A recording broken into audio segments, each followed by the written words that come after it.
Hey everybody, welcome back to the channel. HTM here. If you saw my video last week, you know I've been checking out Predecessor lately on the channel. If you haven't heard about this yet, Predecessor is a hybrid MOBA / third-person hero shooter with a ton of replayability. With over 30 heroes to choose from, and all there's something here for everyone.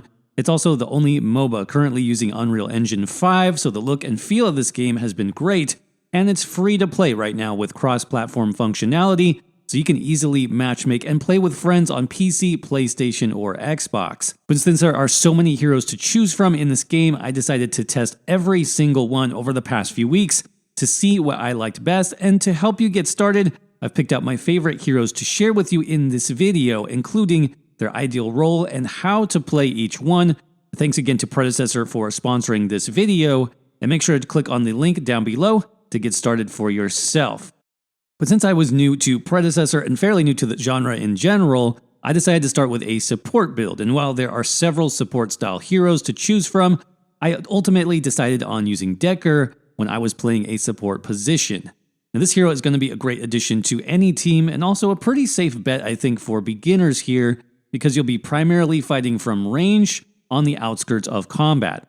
And one thing I liked about Decker is her great mobility from the start, with a passive skill called Rocket Boots. This is essentially a quick double jump, great for reaching up to ledges or avoiding enemies to help you avoid damage. Jumping in this game is also fairly limited, so to be one of the few heroes who can actually jump is a solid advantage, though keep in mind there is a cooldown here as well, so you do want to save it for whenever you need it. But Decker's basic attack called Energy Orb doesn't actually do much damage. It also seems to be primarily single target, so obviously you're not going to be racking up the kills on this build, but that's the whole point of playing a support character in Predecessor. Your main support ability here is called Photon Disruptor, and while it does do decent damage, it's especially helpful versus minions who are predictable enough to stand in it, but you'll mostly want this for the snare and the quick cooldown, which can help you line up enemy heroes for combos and control the tides of combat. Decker also has access to the Stasis Bomb ability, which is another great support skill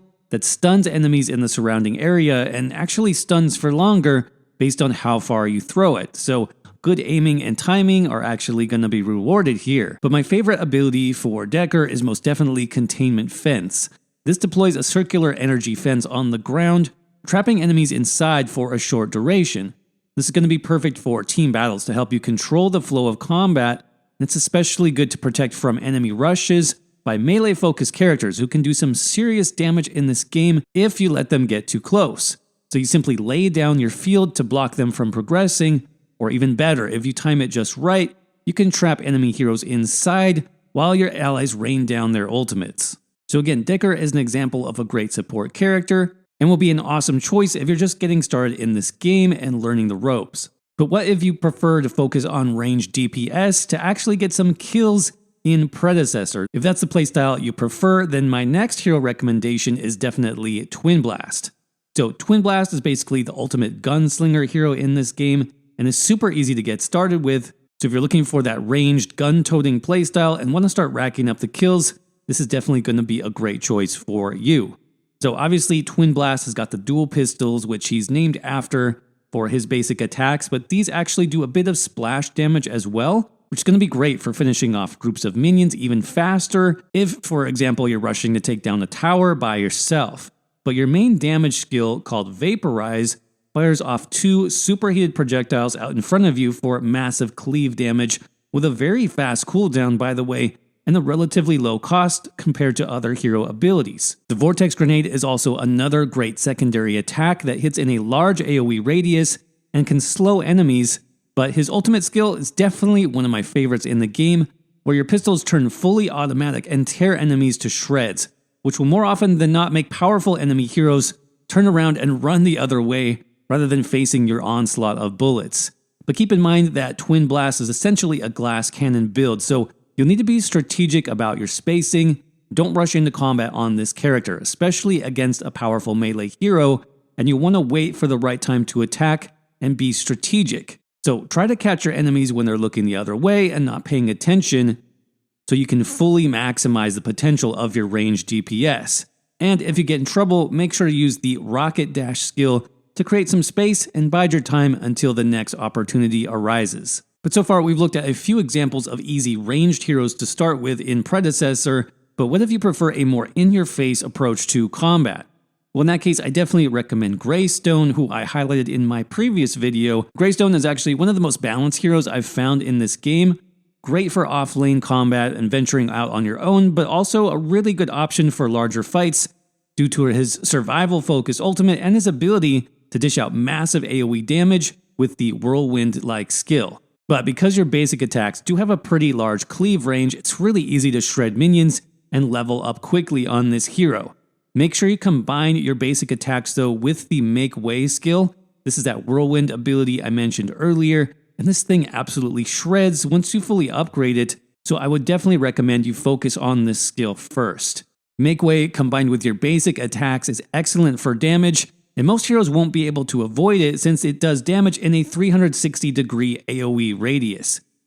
But you should also combine this with the Sacred Oath skill, which empowers your basic attacks to do more damage while also slowing enemies, meaning they'll 100% stay stuck in your AoE. But what makes this character so balanced for me, however, is the leap attack skill called Assault the Gates.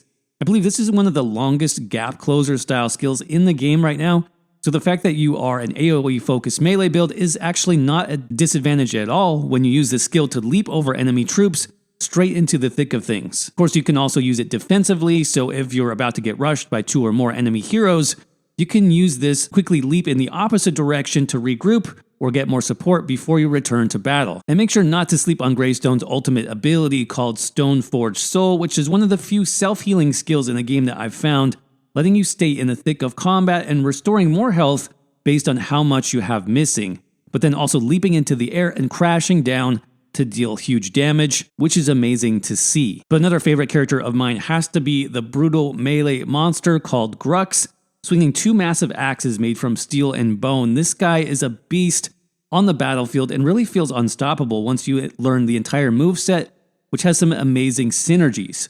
First, let's talk about your bread and butter skill called Smash and Grab. This ability is the enemy hero's worst nightmare in combat because it's going to pull them into you while also stunning them and dealing damage.